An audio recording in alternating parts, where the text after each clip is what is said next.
unknown. Or that we talk about on the sales tax increase, that would not take place till 2022? No, we're seeing a little bit of it, but we still have a check coming. There's two parts to that. I know when I start something, it's going to get into something complicated. One part of that has to be given back to the citizens as a local option sales tax. That's 71% of the money that comes from that. So where it would impact that is that you all could give more money back as a discount. Now, the good thing about that is if you had an increase from something else, you could offset that. The other part of that, 29%, the county gets to keep for general purposes. That's what we're watching. And it's not enough to close this yet, but we get those checks quarterly. So we're waiting to see that last check. So hopefully it'll come in, maybe it'll come in $100,000 more than we planned. But then we're like, well, we want to use that to pay people's salaries, and then next year we're high and dry. It's just a challenge. But when we get back together next time, we should have those answers. This doesn't include the $5 million that we're expecting to get. No, and if you want to, I can go ahead and talk about that because y'all are interested in that. I had that in my other report. Everybody knows, and today they re-announced it because good politicians announce things 2 or 3 times to get credit 2 or 3 times. Not y'all, but the feds. So they announced it today, and the county, Marlboro County, is slated to get $5.08 million from the federal government as part of the American Recovery Plan. Initially, when they put it out, the rules for what you could use that for were very, very general. And, we all have been excited about that. We saw an opportunity to use that for recreation projects, put rock on roads, all that. Well, today, Finance Director Park and I sat through an hour-long presentation from the National Association of Counties, who had a lot to say in writing the rules, and they know it better than us. And I'm just not sure. We don't really know what you can use it for. We know you can use it for COVID stuff, like if you wanted to build a vaccination clinic. That's pretty clear. You can't use it for roads and bridges, which was a surprise. The only way you could is if you can prove we lost revenue. It's a complicated formula. You can use it for water and sewer infrastructure. We don't have any water and sewer infrastructure. And you could use it for like this bank building project. If you wanted to modify, if you want to use it for that, I think you could use it for that, which might be a good thing. Then you put that money back in with recreation written next to it. But we're not comfortable today in telling y'all what it can be used for. It is one of the worst examples of federal bureaucracy that you see. But I can't see how we won't have answers in the next 2 or 3 weeks because we're not the only ones saying exactly what I just said. Everybody, there's like, you could write questions, it's just frustrating. Our hope would be that we would have some latitude to spend that on tourism, recreation kind of thing.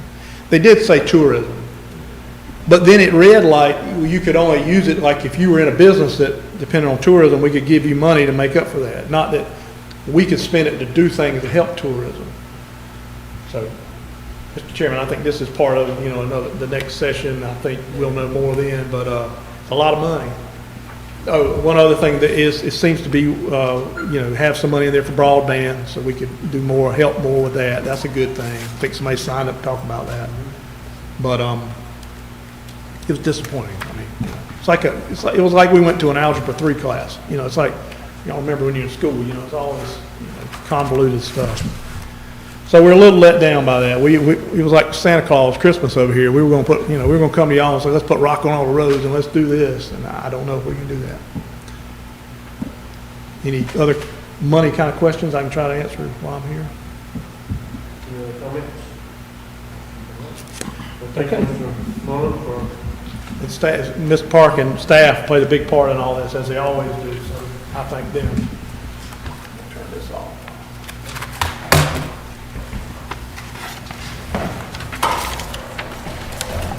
with all the information we gathered and we'll see from what we have and what we got to try to get to. We still need for second reading on ordinance 811. That's where we're at. So with that, from what we have just a second reading, we'll have another one next month for third reading. So we have a motion for. So move. We have a motion and a second for ordinance 811, second reading. All in favor, raise your right hand. Unanimous, thank you. Ordinance 812, ordinance to approve the capital improvement plan for Marlboro County period of fiscal year 2022 through 2026. Second reading. It's in your packet, and it's just a loose guideline of when we replace what equipment, that sort of thing. It's not, it doesn't bind staff, it's just we've done it for years, just kind of give you a guideline on what's wearing out. That'll probably be tweaked a little bit as we see about these ambulances. But we do ask that y'all approve second reading. We have a motion. Got a motion, we have a second. We have a motion and a second for 812. All in favor, raise your right hand. All right, thank you. 814, ordinance ratifying and authorizing the allocation of certain revenues derived from one or more economic development projects located in Marlboro County, South Carolina, the joint county industrial business park between Dalton and Marlboro counties, and other matters related thereto. Second reading. Mr. Chairman, this is a companion ordinance to action you all took a while back to renew an agreement with Domtar as far as taxes, a FILO type agreement, and it included property in Tatum. And Tatum had their primary source of revenue was through this, so this will establish what they get to be equal to what they used to get, which is about $10,000 a year. And that's their entire budget. Very simple, must be nice. The other thing before you vote, just to let you know publicly, that Domtar has been bought by a private company. This was in the news today, and I had a call from out there and was told it was okay to tell you all this. A privately held company, I think I'm right, Mr. Odom, is privately held, has purchased Domtar, which is a publicly held company. And if you remember, there was some reorganization type things going on at Domtar several months ago, and I imagine those were part of this getting to happen. But the good news is that I was told that there seems to be only positive communications coming out of headquarters, that things will stay as they are, and that the plant here is a valuable plant to them, and they have a good solid workforce here, and they don't anticipate any changes in the near future. So we'll all pray that that's the case. They do seem to be one industry here that's not having workforce issues, and that's the only one that I'm aware of. So this agreement that you all passed a while back is important because that showed that you all are serious about helping companies here continue to be profitable. But we ask that you do second reading on this so that we can, it just renews the allocation of tax revenue as it was in the prior agreement.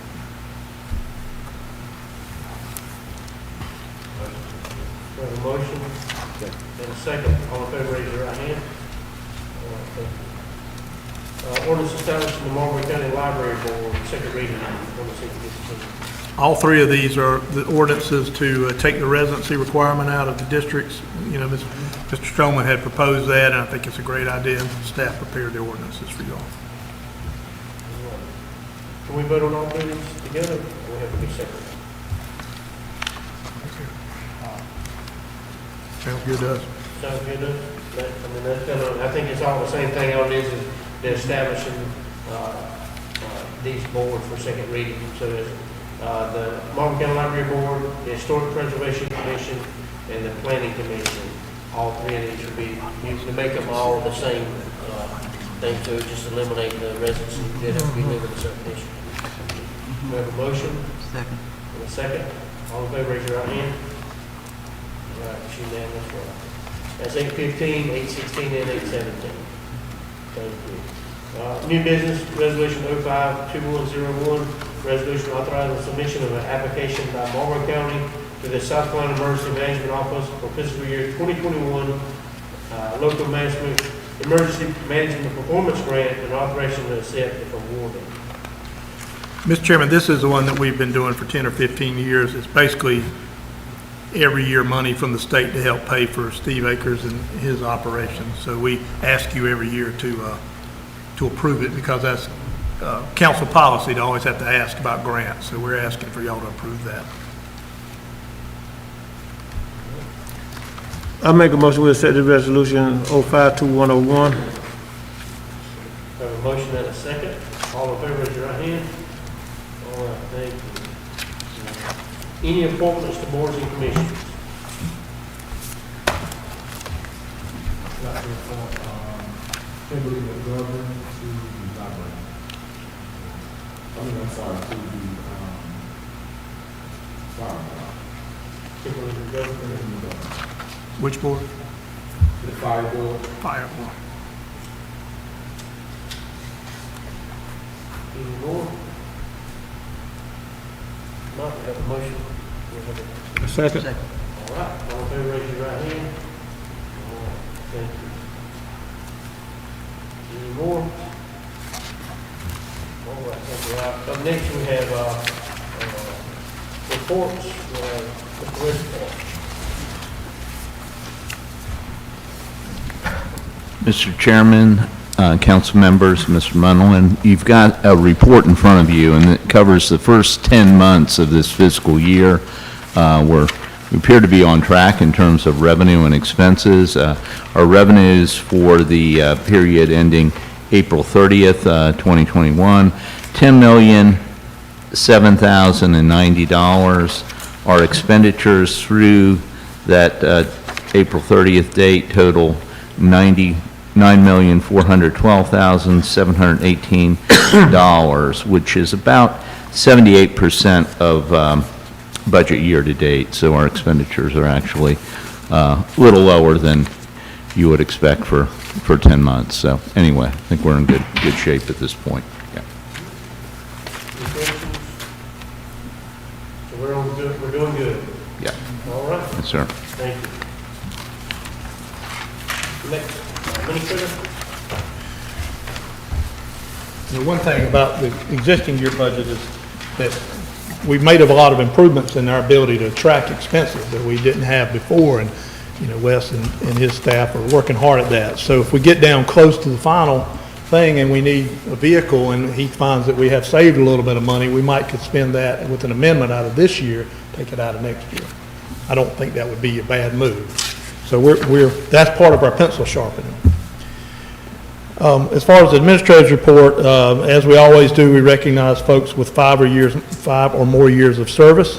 And tonight we have Teresa Burgess with 19 years, Brian Oxendine with 8, Arthur Hamer with 23 years, Sheriff Lemon with 14 years, Amber Goins with 6 years, and Sharon Thomas with 16 years.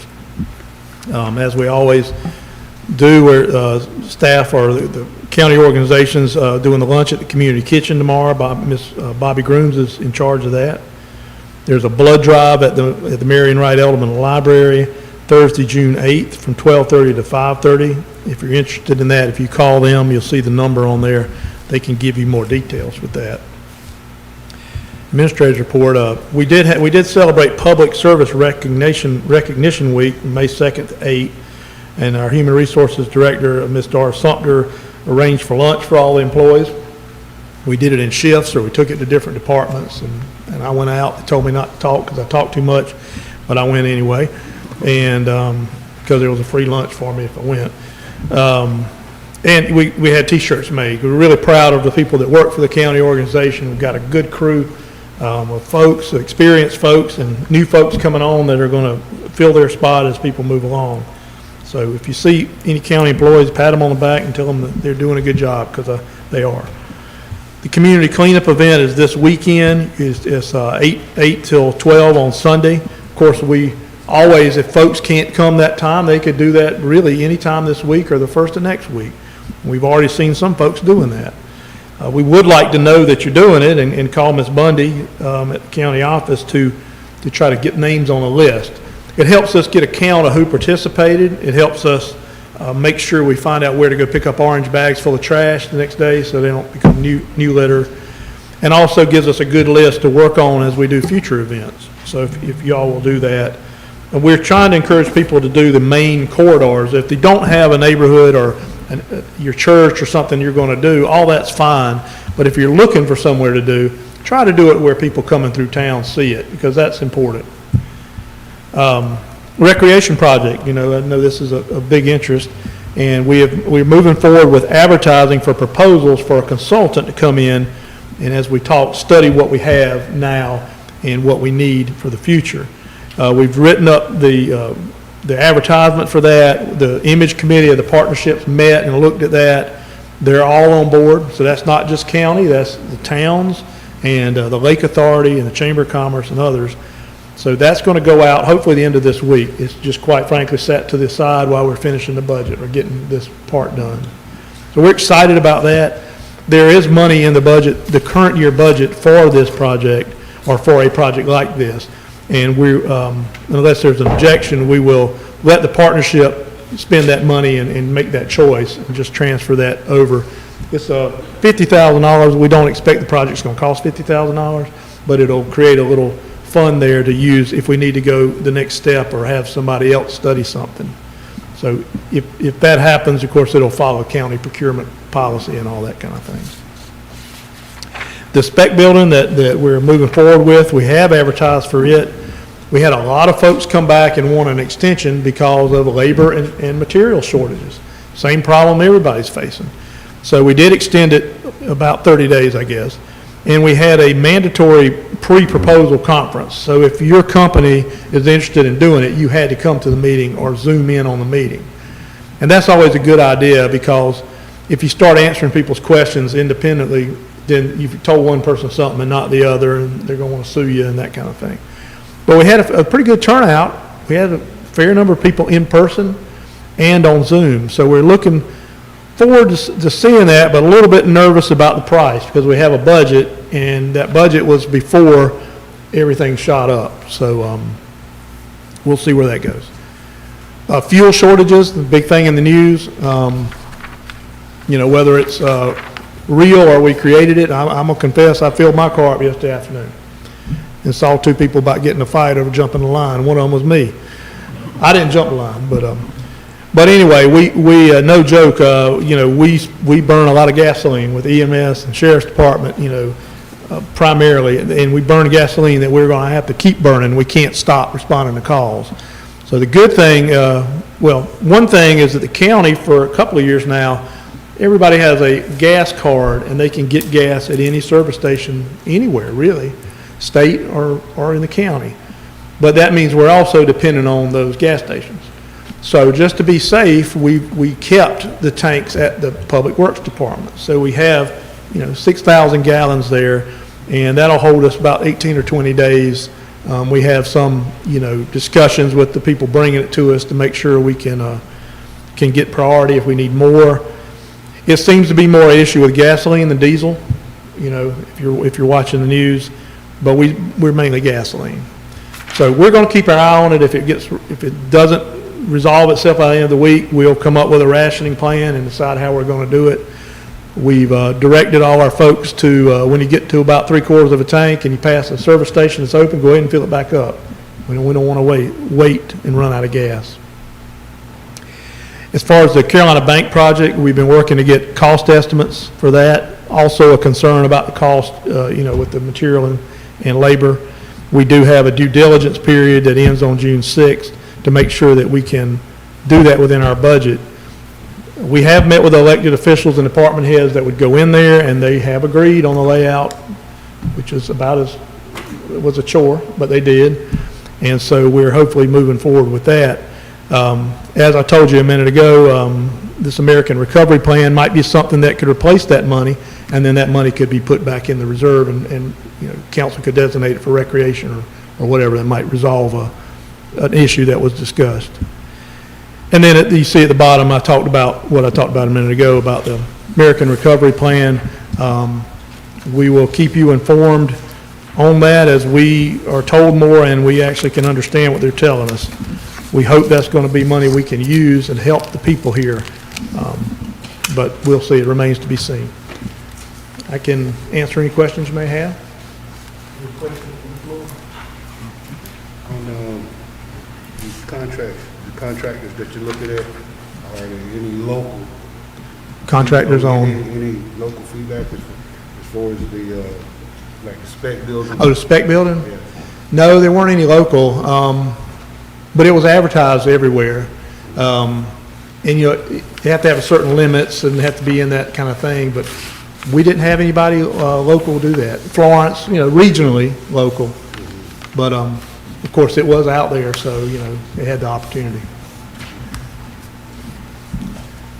Thank y'all. All right. Next, recognition of citizens request for council. I think we have about 5 that's signed up. Up first is Dwayne, is it Dwayne Grace? Yeah, so just remind everybody you have under 3 minutes to decide. So if you would come up and state your name, address, and what you're here to talk about. Yes, okay. My name is Dwayne Grace, and I do reside here in Bennettsville by way of Charlotte. And I'm here today I have some concerns about a new property owner that purchased a piece of property across the street from one of our residences and businesses. I wouldn't be here, I'm not here to badger anyone, but the property owner has another existing property on the corner of Ellison and the bypass. And from what I see, it's kind of all over the place. I'm not sure what direction that property is going. And I wanted to see if there was any guidelines or was there any someone overseeing that project that she's getting ready to start. So that's my question. Is there anyone overseeing her? Is there any application that she has to submit? Where was the location at? Ellison? Where she has an existing property at Ellison in the bypass. The new property is at McCray in the bypass. And our property is at the bypass in McKay Circle, which is right across the street from her new property. Is that in the city or county? I don't know, we're happy to meet with him and Yeah, get the details. Yeah, we can meet, get your address, I mean, we got your address, get your phone number, and if it's a bill, we usually don't respond, but I mean, coming in, if it's something that we oversee with buildings or whatever, I mean, they would have to submit the plan to build, so we'll meet with you afterwards and talk, and we'll get some information. After the meeting today? Yeah, after the meeting. Okay. Yes, sir. Hang around just a minute, we'll Okay, figure it out. that'd be great. Thank you. Thank you. Up next, this is Martha Bridges? Yes. And she says from Frogman. All right. My name is Martha Goodwin Bridges, Okay. because there's another Martha Bridges here, so I have to. Sorry about that. It's okay, no, in the city, it's another one. Okay. By way of Hamlet. My concern, well, good evening to council and support staff and everybody. My concern is we are raising a granddaughter, that's Kyla over there, and she's going to be entering kindergarten this year. And we're fearful that if they have to go to using the internet, for school, Sandhills informed us last Thursday that we can't get it at our house, the broadband. Satellite is very iffy. If I want to work from home, I can't, because work from home positions require broadband. We have neighbors behind us that has about 4 kids. They have satellite, is going in and out on the kids all year, while they were home. So that's really, my concern. I know I'm throwing a Hail Mary. I just want to go on record.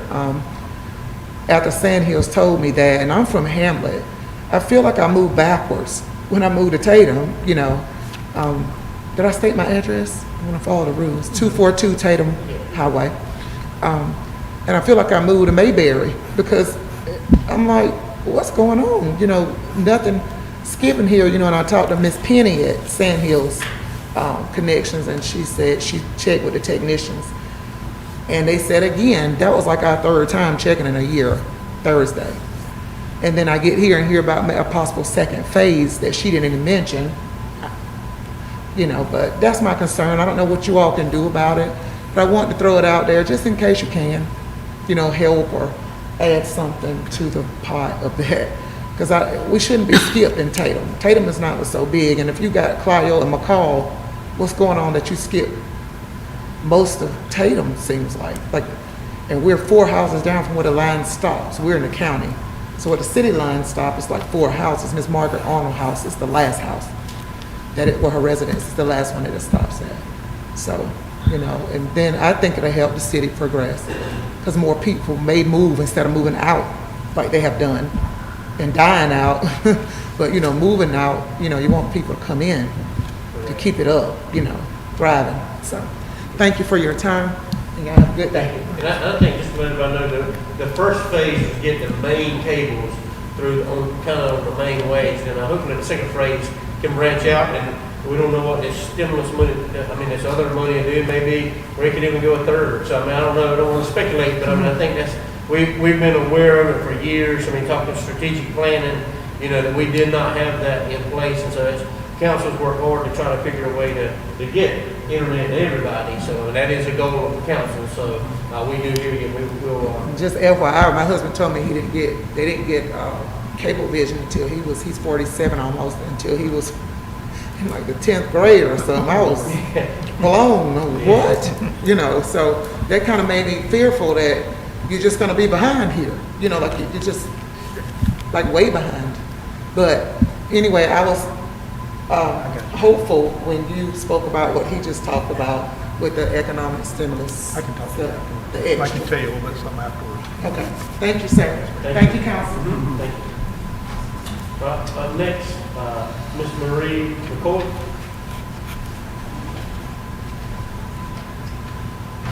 Hello, please don't mind if I take this off. I can't breathe and talk at the same time like this. My name is Sean Munson, though, and good evening to everybody. I live in Brightsville, over there by the fast track on Old Wire Road, and there's a bunch of us that are concerned. Miss McCoy is over here, and there's a gentleman, I'm sorry, I didn't catch your name. I'm sorry? Muhammad? Muhammad. And he stays kind of across on the other side of 38. But we had a fast track move in, and it wasn't that big, but it has gotten bigger to the point now where it is really literally in the back of about everybody's yard that's back there. And Miss McCoy in particular has had more problems so far, even before it got bigger, where they're constantly coming on their property. And she can put barriers up and they take them down. And I think most of us have land and property, and most of us would like to have some respect when we pay for all this stuff. You sit there and do whatever you want with your property, you pay for it, and you want a little bit of respect. And so I'm concerned for myself and some others. I've often been concerned for her. Her husband passed away last August, and so she's by herself. I have my daughter stay with me. We're, a bunch of females, and it concerns me because they drink, and, even though I'm not a drinker, I know how people can be when alcohol and different things, substances get in your system. You start letting go and different things start going on. And a lot of these people aren't even from the community. And I personally don't care for them. Have fun. I'm good with that. But we would like a barrier or something. I think, all of us think that if they're going to come in with this and make it so huge, it would be very wonderful to have a barrier, because she keeps putting a barrier up and they take it down. She's got much more property than the rest of us, and she's in the back. People can't see from the road. And so they constantly are going on her property, and they're so bold, they come right to your door. For her, and she said, another guy said that, yeah, they came around by his house. And that's threatening. I have grandchildren, and I'm like, okay, now, am I supposed to be comfortable that they can go outside and play? You just don't know what people are capable of sometimes. And they're up all hours of the night, and the noise, I know it's a nuisance, but my most concern is you coming on my property. That's the main thing, because I think that's a big, to me, I see it as a threat. You should know that this is a person's property and respect it, because you wouldn't want it done yourself.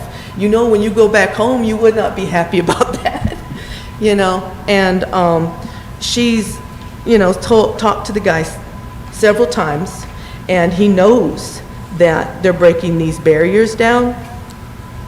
And she has a pond, and that draws them to her area. So they just really want to come on over there and mess with her pond.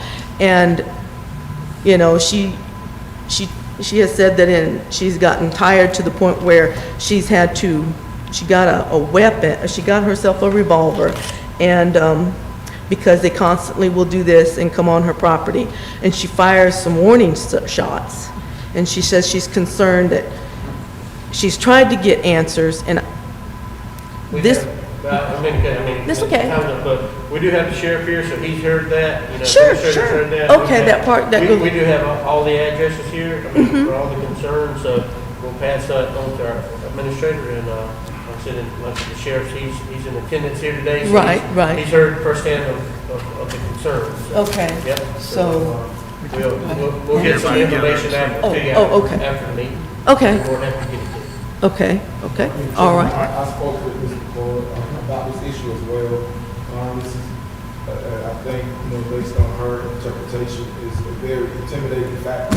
I think the guy asked to buy her land and her property at one point. That's So right, all yeah, of she her did say. is Intimidation factor, and I think something needs to be done, at least to address the issue. You might can't solve it, it might be property, Right. but, as a council and as a concerned citizen, elderly woman being intimidated off her property because someone wants it or someone wants to build a very dangerous business, with the dirt bikes and ATVs and all those things. I think, her concern is valid, and if there's something that we can do, it would be very, very important, not only for her, but for the other residents and the area. Okay, thank you. Thank y'all for coming also. We'd like to hear from issues in our community, in our county. We'd like for somebody to bring them and address them, and we hear them. I mean, so a lot of times nobody does speak, and we're glad that y'all do come, and all of you that's brought those issues before us.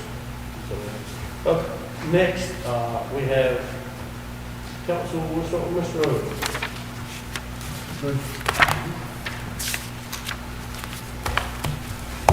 Right before the meeting, I took a call from Governor Henry McMaster, and basically what he wanted to let the people of Marlboro County know was that he's always available.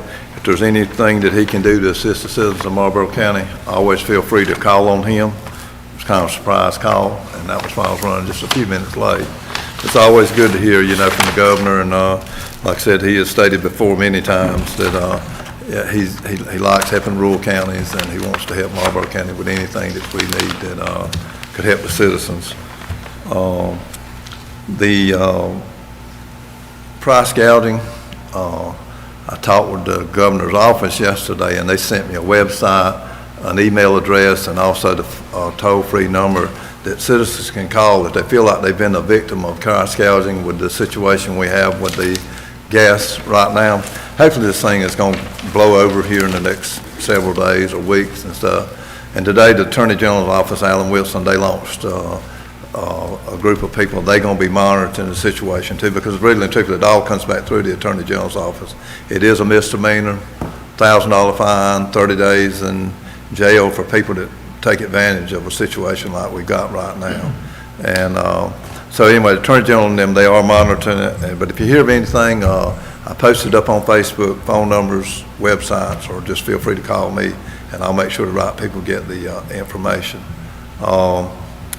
The open carry legislation, which would more or less work with the sheriff's office, it's on the verge of being passed in South Carolina. Open carry, if you own a concealed weapon permit, have gone through the training, have been fingerprinted and gone through a background check, you may carry your weapon either open or concealed. And probably within tonight or early tomorrow, it will pass the House and be sent to Governor Henry McMaster's office to be signed into law. Will become the 46th state of 50 states that have open carry. So it's just something that a lot of states have. I talked with the sheriff over in Scotland County, and they've never really seen much of a problem with it. But it is a concern, I'm sure, that the sheriff and them have. But it will become law, looks like, definitely before the end of the week. A couple of things on it. There was a fee of $50 to sled, and that has been suspended. To anyone that legally owns a gun can purchase a concealed weapon permit. All you'll have to do is pay the person that teaches the training. And it's just something that's coming, and I just want to make everybody aware of that.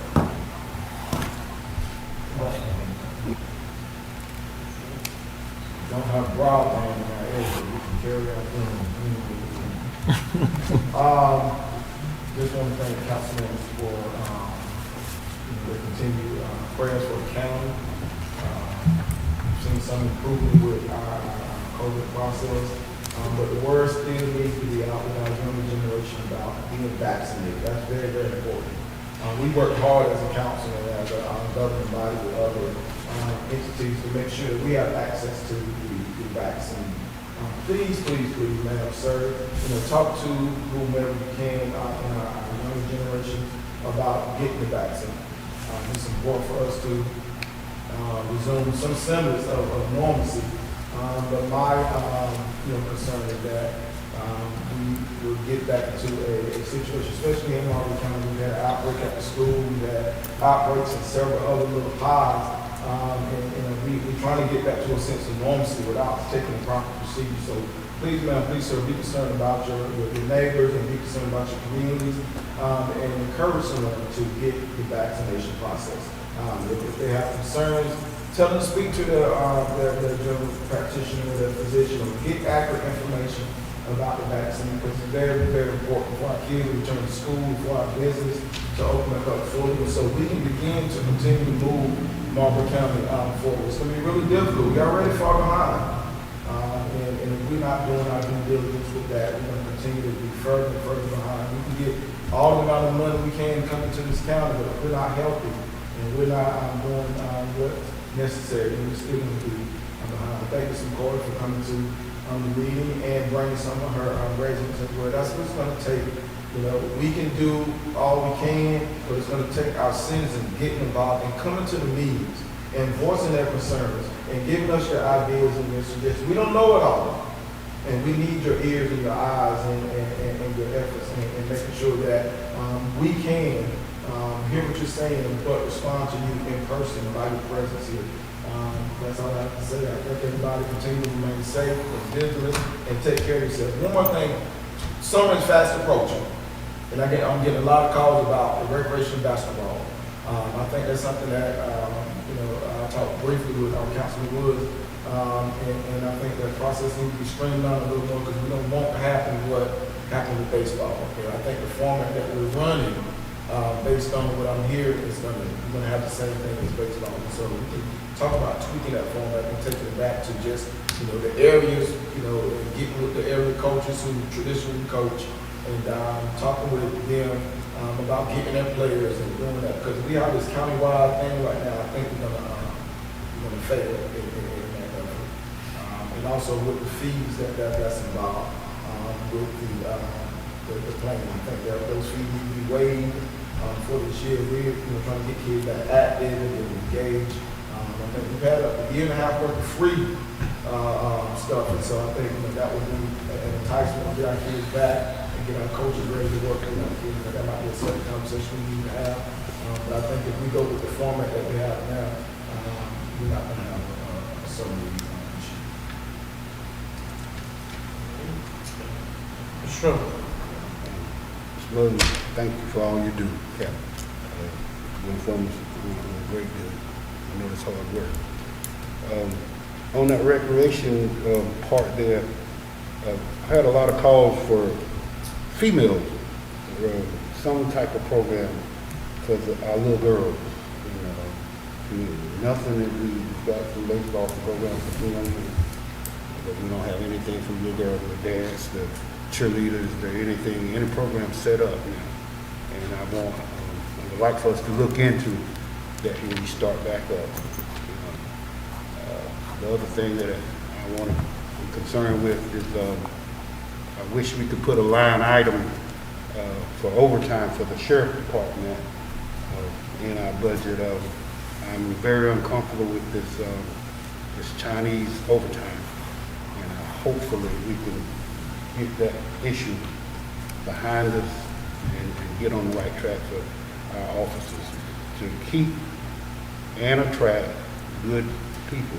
We've got to do the right thing. Thank you. Wait. Thank you, everybody. Thank Mr. Johnson and Mr. Strowman covered the areas that I was gonna speak on, and I agree with both of you for the things that you said. We're still growing, and we'll get there, but we gotta work together to get there. You got no scripture? Not tonight, but I'll get one of them next time. Mr. Woods. Oh, I tell you, that kind of hard to follow her. I got to do a Willie Gladden today. I know this is 7:12. I got about 15 minutes. Several things. First and foremost, I would like to thank everyone who had contacted me and my family. I'd like to give a real special thanks to EMS.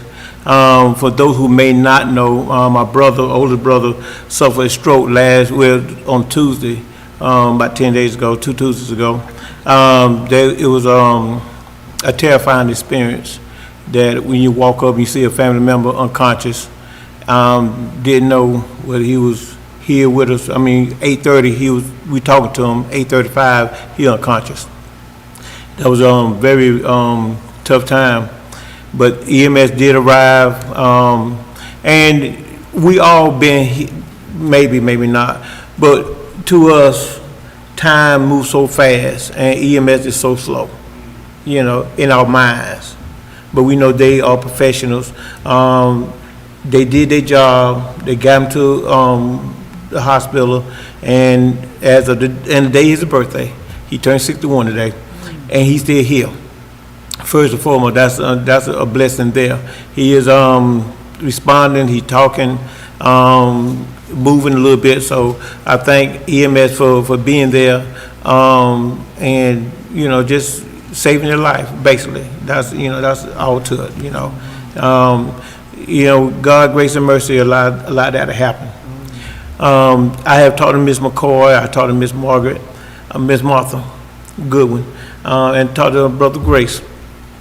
We cannot continue in Ms. McCord and fast track. That's bullying.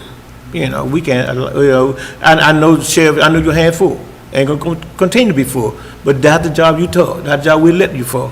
And if I had to pick a man to do that job, I'm looking at him to talk to that community, to try to even talk to the owner. Look, he can do better. He might not want to do better, but you strong arm of the law. You can not force your will, but talk to them and see there's a compromise. Ms. Goodwin and her husband, I talked to them several times, and like Dr. Johnson said, we could get permission to carry a gun, and the CARE Act is doing a lot. But like I said, we are behind the 8 ball, and we hope and pray that our kids, we might not, we want to see in our lifetime. The old saying, maybe not in my lifetime. Well, why not in my lifetime? I got grandkids, and we all have children come in from out of town. The first thing they want, what the password? What in their password? And when you say, I ain't got it, oh my goodness, that's after dinner, they gone. But we forced to hope and pray that, who decide? I guess the question that me and Rodney talked about, who decide who gets in the area and who don't, and that's a question I can't answer. Hopefully phase 2 and phase 3 would be in full effect, and by the next school term, August, that, everybody in the area would have internet, broadband, where, what we gotta have. Brother Grace, he come in and out, and he was born and raised here, so we thank you for you coming and have your input. But like Dr. Johnson said, and everybody else, y'all are our eyes and ears. We only got one vote, but when we get as a unit like we are, and we band together, and we can do what y'all let us to do, seek and find answers for questions that we don't know. You know, we cannot not continue to allow to pass the buck and say, okay, we can do this, we can do that. Like I said, with tell me about one little touch on the recreation also. There's always good time to change, and sometimes it's good to stay consistent. One of the things that we do know, and I know my citizen in Clio, that's one of the coaches there. A parent gonna feel comfortable with that coach that they know. A parent is not gonna allow their child to go play with Johnny Jr. from the Sandhill, or Johnny, Barbara Ann from Dunnyhole, and they don't know nothing about him to coach my child, or to be around my child, until they find out a history. We are, like I say, once we get this, our new recreational format, then we can gradually move into that. But that's just my 2 cents, and I got 2 of them. So like I said, sometimes if we stay basic, stay consistent, get our kids. Our kids got to get out of the house. We got to do something with them. Cause if not, they're gonna have handguns, and they're gonna be legal. They're gonna be legal. They're gonna be in somebody's house, watch the TV. When you come home, oops, you come home early. Well, you need to get in that corner. We don't want that to happen. We really don't. And then we talk about, well, I didn't know. We know. If we don't do anything, we're going to lose so many kids to the streets. And they at an impressionable age now from, 10 to 14? Whew. They just grown we are, and we 50 plus. Mr. Chairman, my time is up. I'll probably hit the gavel on me. Yeah, you're good. We do want to hear, like I said, we know as a council, we've been behind for a long time, for a lot of years, and didn't have anything to work with, and so, but I mean, as council come with a strategic plan, and, and I know we always look as, why didn't we do it sooner? I mean, and we can all ask that question, but, we did get a start on, we could have been sitting here if we didn't have a plan in place and want to do this, with our staff working hard to put it in, we could be back and say we don't even have a basic internet service nowhere. And so I think it's, to commend for what we do have, and let's build on it. You can always build on it when we have something. And there's always issues, and like I said, I'm glad Mr. Grace did come, like I said, and come and talk, and like I said, we'll get more information, and we do want to share as much information with the people as possible. I mean, that is our goal, and thank you for the ladies coming, and the gentleman for concern about the dirt bikes and that issue. And we do want to, we'll get that information to everybody. So we do want to thank you all. And like I said, we thank everybody for coming. It's been a little long meeting, but we do thank you for coming. And if nobody has anything else, we call the meeting adjourned.